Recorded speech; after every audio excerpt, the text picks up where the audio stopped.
Thank you for watching QTV with the news. My name is Diana Sumbwe. We take a look at stories making headlines. A combined team of medical specialists from Italy and the University Teaching Hospital UTH has successfully conducted 17 heart operations. Government says it has raised $4.3 million United States dollars from the sale of illegally harvested mpula logs. And the Civil Society Constitution Coalition, CISCA, has demanded the release of the refined final draft constitution. Details in our news. A combined team of medical specialists from Mission Bambini of Italy and the University Teaching Hospital UTH has successfully conducted 17 cardiac operations since Monday, 29 October 2018. The 19-member team from Italy, which has partnered with medical specialists from UTH, is in the country for their 6th cardiac mission and has since Monday conducted 9 open heart and 8 closed heart surgeries. The surgeries have been conducted on patients between the ages of newborn to over 19 years of age. Details in this report.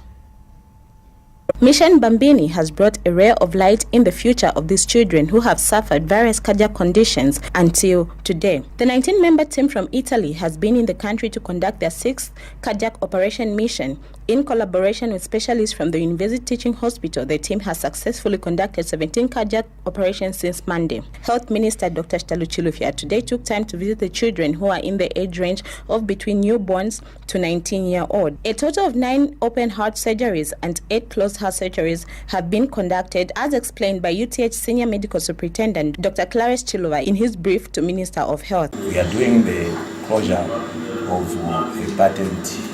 Is something that he has been born with, which is patent, and we have to close it so that the body works accordingly, hemodynamically. And very successful operations that we have had. So far we have had 7 ones, and the successful ones, the 2 were just diagnostic for the coronary, just to check on the pattern of the vessels in the heart. Then we have had also the 9 case that is being done under open heart surgery up there. So we are happy with this collaboration with the Mission Bambini, and we will continue to have this collaboration so that our local team is capacitated and we share experiences accordingly. So I think we are very grateful for the support and the restless leadership that has been obtaining to see us move from where we were and now being on the world map. The Health Minister, Dr. Shitalu Chilufya, has used the occasion to announce that Zambia will now be conducting routine cardiac operations. We are looking at ensuring high-quality services across the continuum of care. Where we are here at clinical care level, tertiary level, we are seeing transformation, escalation, a scope we are able to handle locally. To put it into context, we've been spending billions of dollars to send children abroad in order to go and repair their congenital heart challenges, and also to go and repair challenges in the heart that have been caused by certain infections later on in early life, rheumatic heart disease. So we've had a lot of children, in excess of 300, 400, waiting for cardiac surgery, referring abroad to India. It has cost a lot of money, and a lot of them afford to go. Now, government, in transforming the health sector and in the pursuit of universal health coverage, invested in a cardiac catheterization laboratory, which is what you see here, where we're now able to do closed heart surgery. So a number of cases that are being done here are cases that would have ordinarily sent to India. So for us, we kept capital flight. We increase access to these services to people close to where they stay, and we're also able to do a lot more. Fourthly, we're now able to complete the training of our nurses, our radiographers, our radiologists, our doctors in cardiology and in cardiac surgery. A quick recovery is all that can now be wished for these children who have undergone operation as they live a normal and healthy life. Nakaonga reporting for QTV News in Lusaka. Lands Minister Jean Kapata has disclosed that $4.3 million United States dollars has been raised from the sale of the illegally harvested and confiscated Mukula logs by the Zambia Forest and Forestry Industry Corporation ZAFICO since August 2017. In a ministerial statement to Parliament on how the proceeds from the sale of Mukula trees are being accounted for, Ms. Kapata says in 2018 alone, ZAFICO has been issued with 9 export permits for the fortified legality harvested Mukula logs. She says the proceeds from the sale of the Mukula logs are being invested towards the resuscitation of Kawambwa Tea Company, which government handed over to ZAFICO to manage. Ms. Kapata adds that all procedures pertaining to the utilization of the proceeds raised from the sale of Mukula logs have been adhered to. She says authority to utilize the raised funds was sought from Ministry of Finance and that ZAFICO was subsequently granted authority to use the proceeds of Mukula tree species to revamp Kawambwa Tea Estate. The minister adds that the market where ZAFICO sells the Mukula logs is China. The Civil Society Constitution Agenda CISCA says it will resort to pressuring government to release the refined draft constitution if government does not release the national document as a matter of urgency. Speaking at a media briefing held in Lusaka, CISCA spokesperson McDonald Chipenzi says CISCA is concerned with the lack of guidance on the draft constitution. Mr. Chipenzi says the consortium is therefore challenging Minister of Justice Given Lubinda to tell the nation where the refined draft constitution is. We have more in this report. Government's delay to publish the Constitution Amendment Bill is now hitting nerves. The Civil Society Constitution Agenda, CISCA, for instance, has begun demanding that government releases the draft constitution as a matter of agency. CISCA is wanting to use pressure to push government into making public the national document. While money is being wasted in consultations on legal reforms that do not produce anything at the end of the day, Zambians continue to remain expectant and have been taken for granted for this matter. It is on this score that we challenge the Ministry of Justice to explain why it has adopted this kind of approach to lawmaking in Zambia. Mr. Chipenzi has told journalists at this media briefing that CISCA is further demanding that government moves with speed in enacting the Loans and Debts Act. Under Article 3 of our Constitution, it provides for the enactment of legislation for Parliament to scrutinize funds, public funds, and for Parliament to approve public debt before it is contracted. This is currently not the case, as public debt has continued to be contracted in dark rooms between the lenders and the government officials without the involvement of the people's representatives. We therefore demand that the government moves with speed and initiates the enactment of the Loans and Debts Act, among other acts, to give effect to the legislative oversight on the executive and to beef up the hitherto hollow austerity measures. On national dialogue, CISCA chairperson John Mambo has disclosed that the consortium is in support of the 3 years roadmap for the dialogue process which church mother bodies have proposed. My appeal is also to the body of Christ. Part of this confusion is the few of us who have accepted brown envelopes at night, where I'm saying, Your Excellency, don't allow this. Because that one, if it's going to chair, belongs to party A and B. It is the body of Christ. We're supposed to be united. What is happening if Mambo didn't love money and brown envelope? It would not happen. So what we need, even before this dialogue, many of us should go to the highest mountain in Kilimanjaro and pray and ask for deliverance. Because as long as the body of Christ keeps on dividing, because with ZCID, they are drawing that power from within ourselves. The media briefing was held in Lusaka. Lazarus Sichola, QTV News. Government's delay. One member of Parliament, Chishimba Kambwili, has been ejected from Parliament after refusing to withdraw his remark, warning ministers that they will be jailed once the Patriotic Front government is out of power. Mr. Kambwili made this remark when debating the budgetary allocation to the Ministry of Information and Broadcasting Services. Second Deputy Speaker of the National Assembly, Mwimba Malama, asked Mr. Kambwili to withdraw the remark, but he refused, prompting the presiding officer to ask him to leave the House. During his debate, Mr. Kambwili reminded ministers that they will not remain in their offices for good. Ottobock, a company that offers orthopedic services, has appealed to pediatricians in the country to desist from giving false hope to victims of spinal injuries. Country Director Lango Sinkala observes that most orthopedicians choose to assure spinal injury victims that they would recover at the expense of counseling. Mr. Sinkala says this has resulted in conflicts involving the orthopedics, the patients and the family in an event that the patient does not recover as assured by the medical personnel. Speaking at the African Spinal Cord Injury Network conference in Lusaka, Mr. Sinkala says at some point it has taken his organization to resolve the confusion among the parties, which can be avoided if the orthopedics can directly counsel patients and tell them the truth. Meanwhile, Mr. Sinkala says people with disability remain the most vulnerable in society. Spinal cord injury is a condition with a devastating impact on physical, mental, and social life, often for young people. Why do I say so? Of all the colleagues I've met, they're either mid-age or at a very young age, and you could see the frustration when they get injured or when they get a spinal injury. Why?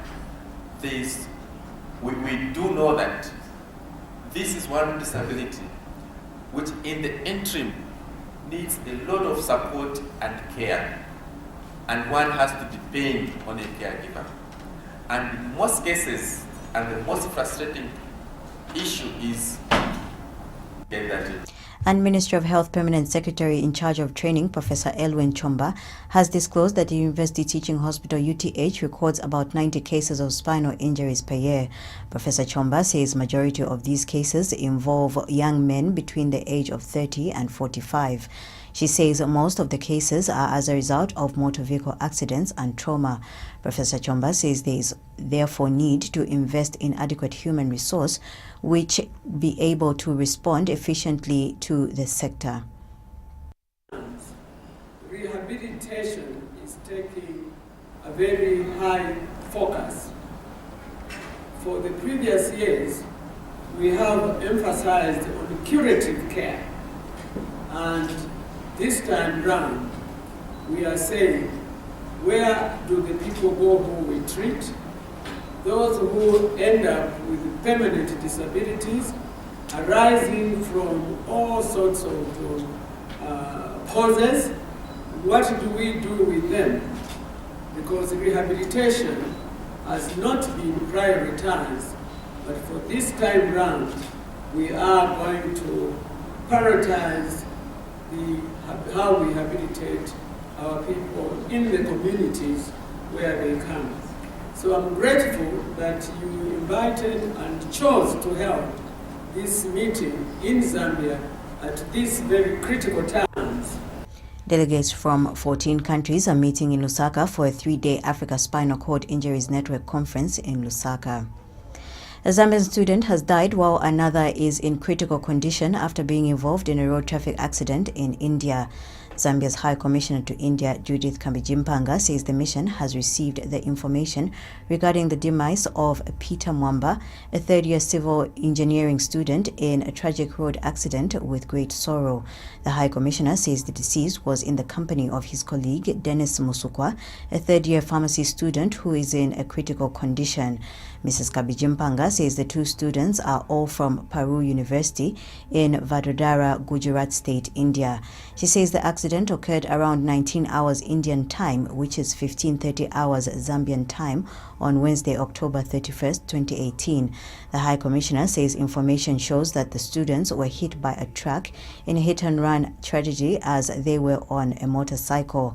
Mrs. Kambijimpanga explains that a good Samaritan took the accident victims to the hospital Hospital. She says the mission has since dispatched an officer to get more information in Gujarat state, about 1,000 kilometers away from the Indian capital, New Delhi, and help in any way necessary.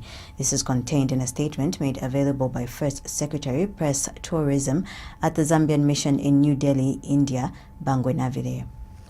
Government has urged the mining sector in the country to employ mining methods and technologies that guarantee growth and sustainability of the industry. Speaking at the 4th National Conference on Occupational Health, Safety and Environment in Ndola, Minister of Mines and Minerals Development Richard Musukwa, in a speech read on his behalf by Mines Permanent Secretary Paul Chanda, said the increase in mineral production should not be done at the expense of human life and the environment. Mr. Musukwa said depending on how mining is done, it can have a negative or positive impact on the environment.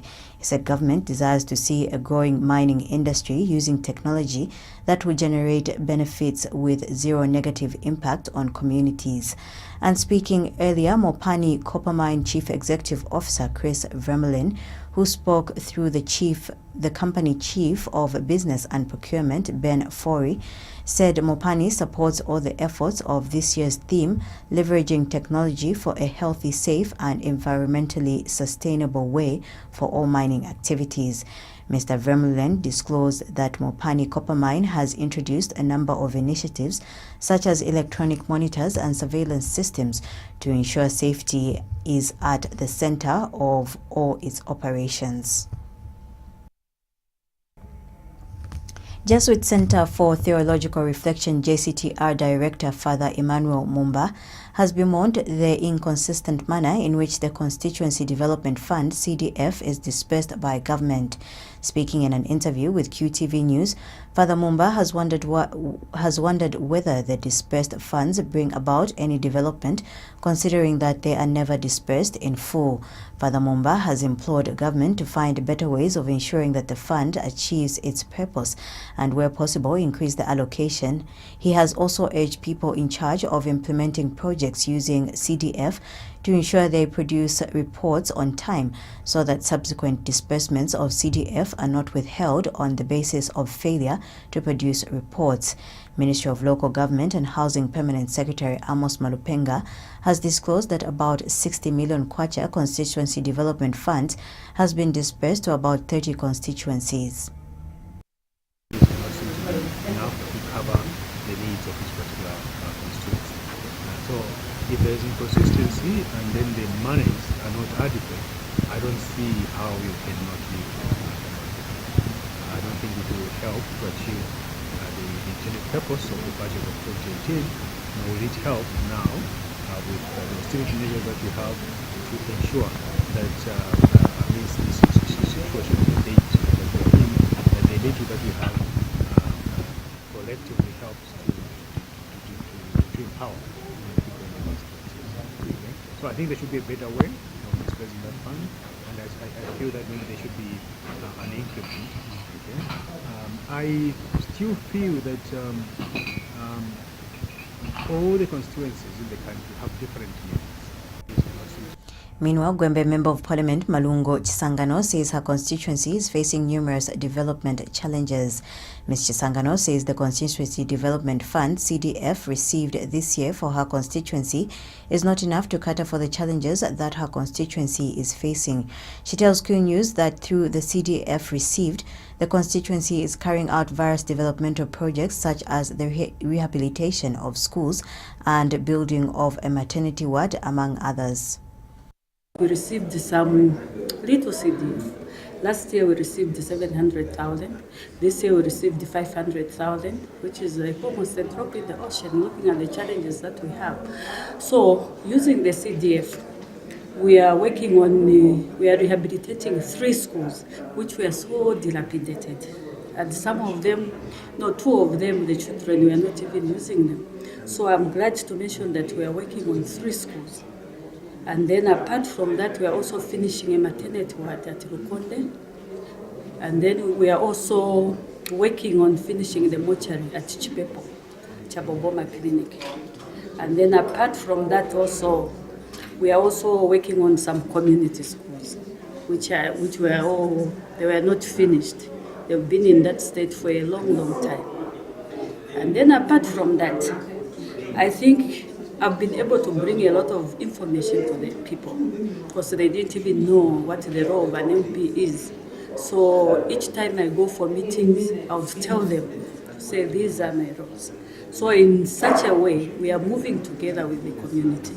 They would even give me issues that I'm supposed to present in Parliament. We received. Lusaka Mayor Mao Sampa says the Lusaka City Council supports any initiatives that contribute to the well-being of the Zambian citizen. In a speech read on his behalf by Lusaka City Council Representative Lakson Sakala at the 5th anniversary of Okadeko's operation in Zambia, Mr. Sampa applauded the company for coming up with an initiative that involves the skills and talent of Zambians. Mr. Sampa has pledged support to African businesses such as Okadeco, which work towards the improvement of the African community.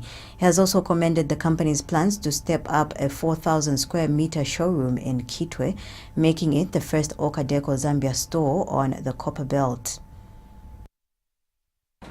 Lusaka City Council supports initiatives that involve the skills and talent of Zambians.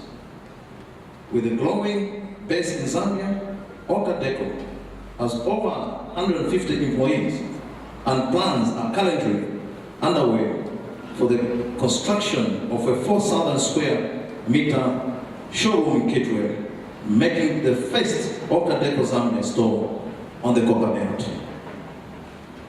Ladies and gentlemen, I'm reliably informed that the management of Okadeco are committed to improving the lives and lifestyles of the Zambian community by providing affordable products for homes and offices. I encourage members of the community to utilize this opportunity to access products of international quality at affordable costs. And Okadeco managing partner Ryan Sharara says Okadeco Zambia is committed to improving the lives and lifestyles of the Zambian community by providing affordable products for homes and offices. Mr. Sharara says Okadeco Zambia has partnered with selected banks to enable salaried workers and companies in Zambia to purchase consumer items and pay over a period of 3 to 12 months with no interest or additional charges. This room is our social responsibility. We've been here for 5 years, and in celebrating our 5th year anniversary, we have decided at Orca to select 5 charities and organizations with the help of the Lusaka City Council in selecting those. And over the next 5 months, we will donate 500,000 kwacha worth of products to those in need, those less fortunate, in order to help them and to offer a better future for everyone here in Zambia. This room. Kembe Member of Parliament Princess Kasune says there is need to have more women in leadership. Ms. Kasune has told Q News that the current numbers of women in leadership positions is not impressive.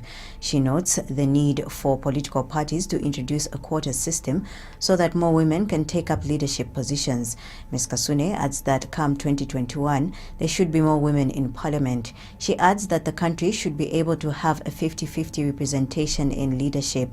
The Kembe lawmaker says this will also encourage girls in school because they are able to see more women in different leadership positions and will be motivated to work hard. We also need more women in leadership. I don't want to be the selected few. We shouldn't be happy as women when they say we are the few women. No, we want to see a situation where the quota system is introduced in Zambia, at least for a few years within parties, but in particular through the constitution, so that women can become MPs as well. If men have been MPs for the longest time, why should we be having 30 MPs even in 2018? So my hope, my prayer is that come 2021, there will be more women members of parliament. Let's retain those who are women in their seats, but let's add more women. It's not for the sake of women alone. It is for the benefit of the entire country so that we can have a 50-50 representation, because it is by tapping into this population that will be actually developing our country. It is also an encouragement to our girls who are in school. They can see women in different leadership roles, then they can see themselves. That's what we are saying. We are not saying introduce the quota system forever. We are saying to bridge the gap and to bring that discrepancy. We also National Restoration Party NAREP spokesperson Bwalya Nondo has challenged Lusaka Mayor Miles Sampa to remove alleged Patriotic Front PF cadres collecting money from bus stations as he promised in his campaign. Mr. Nondo says prior to the Lusaka mayoral by-elections, Mr. Sampa admitted that there were some PF cadres who were collecting money from the stations and promised to get rid of them once elected. He notes that financial challenges the Lusaka City Council is experiencing can be resolved if it was allowed to collect revenue from bus stations and other council facilities. Mr. Nondo has also advised Mr. Sampa to be bold enough and avoid waiting to be directed to remove anyone who is obstructing the smooth collection of revenue from council facilities such as bus stations. He says allowing the local authority to collect revenue from the bus stations will be a starting point to sorting out many challenges the council may be experiencing. For the Lusaka City, that the law provides that facilities belonging to Lusaka City Council or any other council facility is a preserve of the local authority.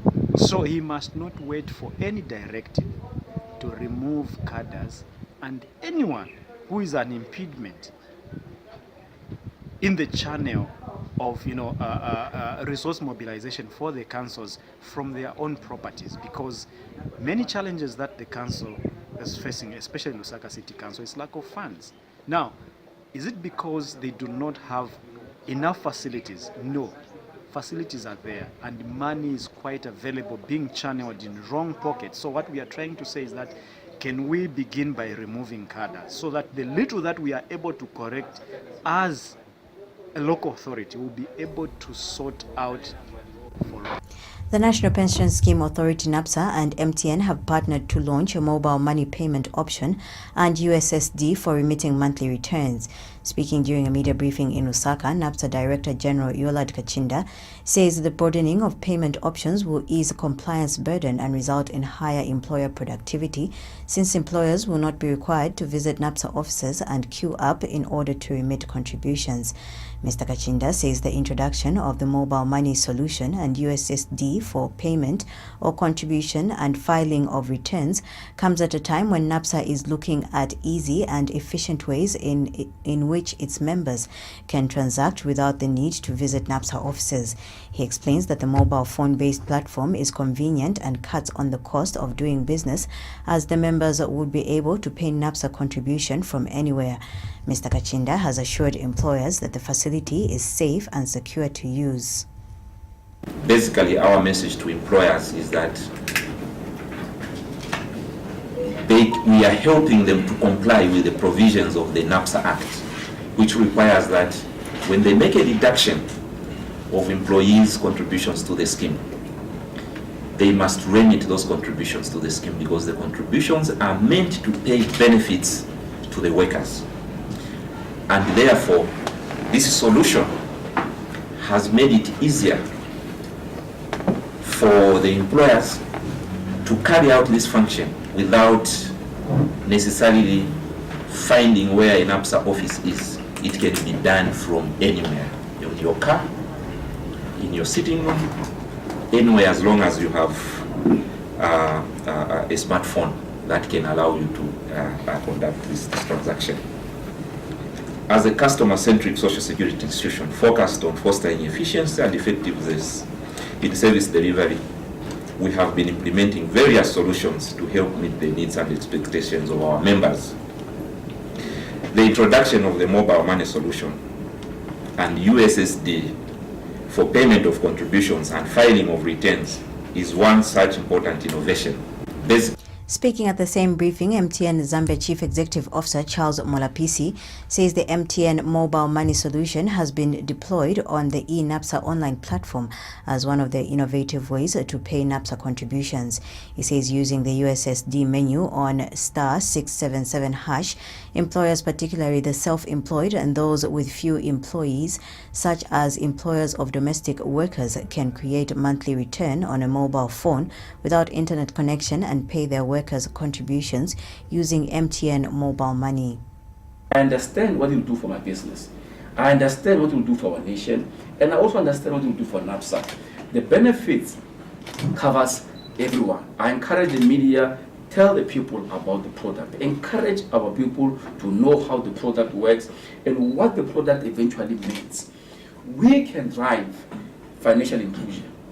But remember, I always say, we are at the forefront of what we call digital inclusion in MTN. Digital inclusion is to ensure that all our people in this country are covered through the internet. If we can cover our people through the internet, it means we can give them financial inclusion because they've got access to the internet. If we give them access to data and internet, we can give them access to education because they can browse, they can be able to see the assignments.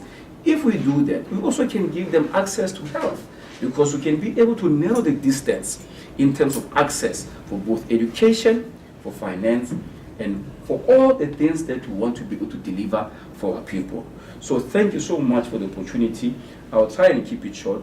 I'm encouraged by your support. I'm hoping that as we move forward as partners, we'll be able to engage on much more other initiatives going forward. I understand. Airtel Mobile Communication Company has launched a new site at St. Luke's Mission Hospital in Rufunsa district of Lusaka province, where Council Chairman Bartholomew Kalambalala has said the government will continue lobbying for more mobile communication towers to cater for the most remote parts of the country so that people can have easy access to information. Speaking at the launch of Airtel Network at St. Luke's Mpasha Mission Hospital, Mr. Kalambalala thanked Airtel Company for answering to government's call of putting up communication towers to all corners of the country. He said the putting up of another network communication tower at St. Luke's Mission Hospital will ease the communication not only at the hospital but the whole area. Here's a report. Mobile network providers have continued working with government in enhancing mobile communication in remote parts of the country in an effort to improve communication and create opportunities. Recently, Airtel Mobile Company launched a site in Mpasha at St. Luke's Mission Hospital in its continued quest of connecting people to each other.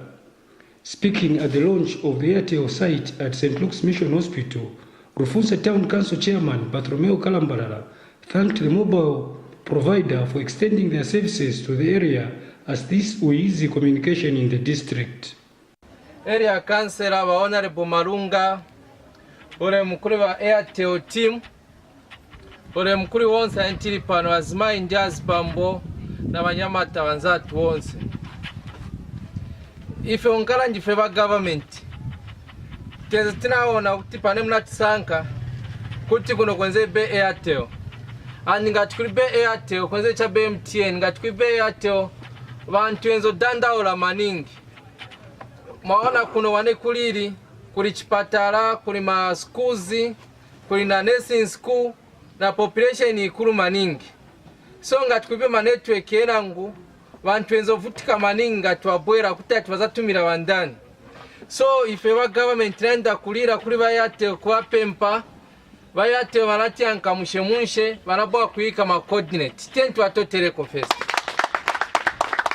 pempa bayate mwana wabwerera kunoti kutokozani ife wa government poti anka kumachani ti pempa nchauti mutikireko Airtel Money mutikireko machani ma sim card ya bwere because these days ngati kuli communication vintu vimaenda munshe so mwanzitizambo vutikira kama na buru watu. Airtel Company Zone Business Manager Francis Simfukwe said as a company they were happy with the support they were receiving from government throughout their rolling out of the new sites. Meanwhile, people in the area thanked the company for putting up a site at the hospital as it will help them so much, unlike in the past when there was only one network provider. Communication and the regulator ZICTA choyamba boma ya Zambia kupitira Ministry of Communication for their continued support and guidance throughout the rolling out of the new sites. To say thank you to all our customers, who is yourselves, having kept faith in the brand and stayed with us when we had difficult network here. It is indeed exciting times in the life of Airtel. We strive to connect every Zambian, knowing that people who are connected inspired people, and empowered people also helps them to, we believe that connecting you also provides opportunities for business.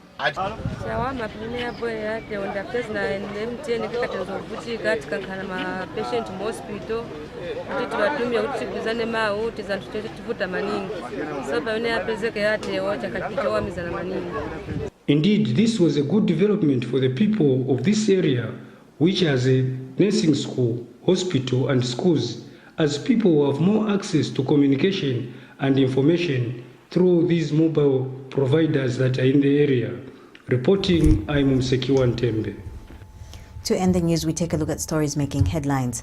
A combined team of medical specialists from Italy and the University Teaching Hospital UTH has successfully conducted 17 heart operations. Government says it has raised $4.3 million United States dollars from the sale of illegally harvested Mukula logs. And the civil society coalition CISCA has demanded the release of the refined final draft constitution. On that note, we come to the end of the news. From me, Diana Sumbwe. Thank you for watching.